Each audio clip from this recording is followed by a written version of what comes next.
Shalom, nous continuons l'étude des lois relatives à l'immersion des ustensiles au mikvé. Seuls les ustensiles qui sont en contact direct avec les aliments devront être trempés au mikvé.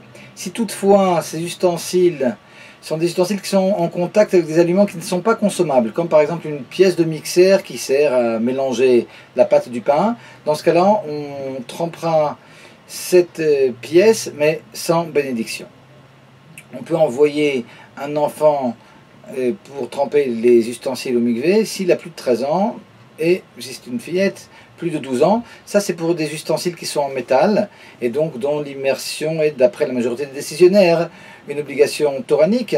Pour des ustensiles en verre, on pourra aussi les faire tremper par des enfants de moins de 12-13 ans, pour peu qu'ils soient assez grands et responsables.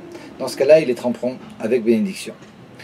Lorsque l'on a un ustensile à usage unique, ce qu'on appelle chat pe'ami en ivrite, alors on ne le trempera pas au mikvé, on n'a pas besoin de le tremper, mais si on veut l'utiliser un certain nombre de fois, après la première utilisation, on le trempera au mikvé. C'est le cas aussi de pots de confiture ou bien de bouteilles en verre que l'on achète avec leur contenu. Si on veut les réutiliser, on devra les tremper avant la réutilisation.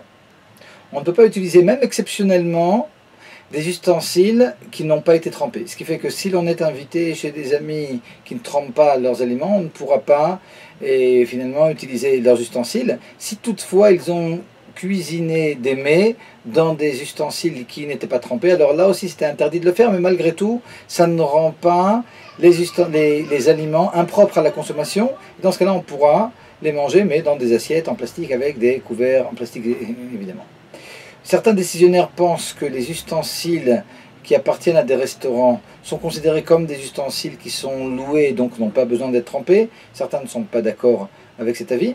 Lorsque l'on doit cachériser des ustensiles et les tremper, on a reçu de quelqu'un qui ne mange pas cachère et des ustensiles que l'on doit aussi cachériser, alors on les cachérisera d'abord, on fera ce qu'on appelle la hagala, puis on les trempera.